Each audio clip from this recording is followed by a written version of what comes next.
From translation, TLB, the Living Bible. This 46th day of the year. Today we are reading passages Numbers 8 to 10. Numbers chapter 8, verses 1 to 26. Then the Lord gave these instructions to Moses. Tell Aaron, mount the 7 lamps on the lampstand, so they will light the area in front of it. And so Aaron mounted the lamps to face the front of the lampstand, just as the Lord had instructed Moses. This was the lampstand itself. A solid piece of hammered gold with a base, a central shaft, and 6 branches extending from the sides. On each of the 6 branches there were 3 cups shaped like almond blossoms, with blossoms and buds. And on the central shaft there were 4 cups shaped like almond blossoms, with blossoms and buds. There were also 4 knobs extending from the shaft, 1 beneath each pair of branches, and 6 knobs extending from the branches, 1 beneath each pair of blossoms. The entire lampstand was made of one solid piece of hammered gold, along with its base and shaft, branches, knobs, blossoms, and buds. The 7 lamps were to be set upon it so as to give light in front of it. The snuffers and trays were made of pure gold. The entire lampstand was made in this way, according to the pattern the Lord had shown Moses. The Lord said to Moses, assign the Levites to Aaron your brother to assist him in the duties of the sanctuary. They will work under his supervision. Make them responsible to care for all the furnishings of the tabernacle and to help the priests perform their duties. But do not allow them to serve at the sacred altar, for that is a special duty to be performed by the priests alone. And so you shall ordain the Levites as Aaron's assistants. They will be his helpers in the duties of the sanctuary. I have chosen the Levites from among all the tribes of Israel to be my special servants instead of the firstborn sons of all the Israelites. For every firstborn male among the people of Israel belongs to me, even from the day of their birth. I set them apart for myself during the exodus from Egypt. Yes, I claimed all the firstborn as my own. But I have chosen the Levites in place of all the firstborn sons of Israel. Give the Levites to Aaron and his sons as a gift from the people of Israel. They are to assist the priests by doing the work of the tabernacle. But you must not let any unauthorized person help them, for they are to be your assistants in the work of the sanctuary, and any who intrude will be put to death. So the Levites were purified and washed with water, while the people watched, as the Lord had instructed Moses. After this, the Levites were ready to begin their work at the tabernacle. Aaron presented them to the Lord as an offering, to do the work of the Lord, just as the Lord had instructed Moses. The Lord instructed Moses concerning the age at which the Levites should begin their service. The Levites are to serve from the age of 25 to 50. From 25 to 50, they are to assist the priests with all the duties of the tabernacle. But after the age of 50, they must retire from their regular service and work no longer. They may assist their fellow Levites in the tabernacle duties, but they must not perform the work themselves. This is how you must assign their duties to them.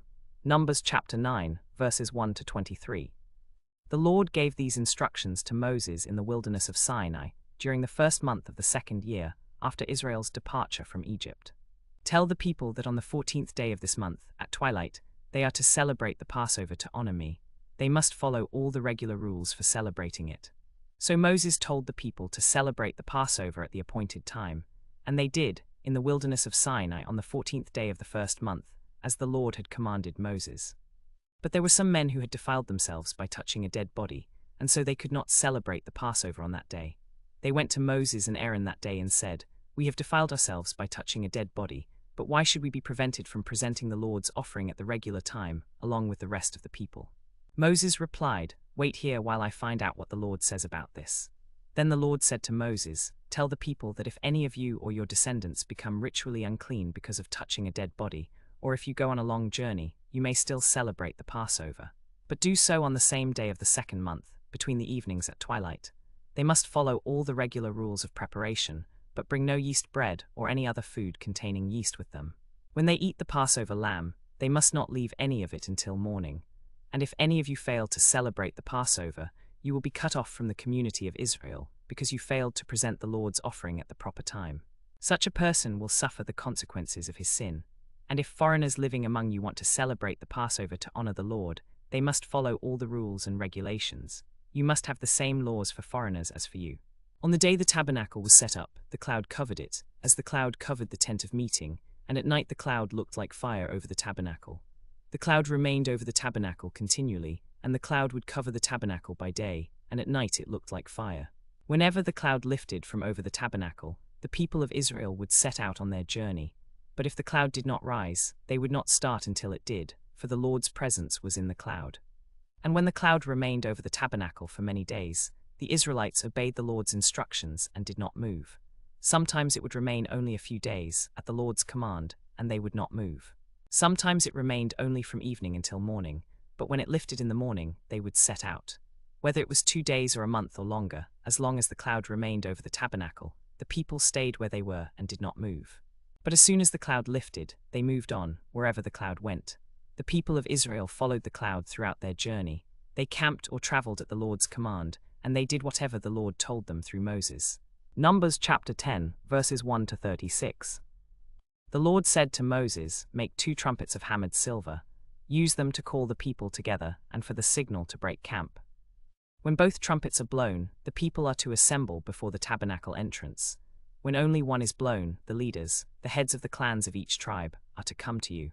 When you blow a signal with a short blast, the tribes on the east side are to break camp. When you sound a second blast, the tribes on the south side are to break camp. The signal to stop camp is the same signal to begin camp.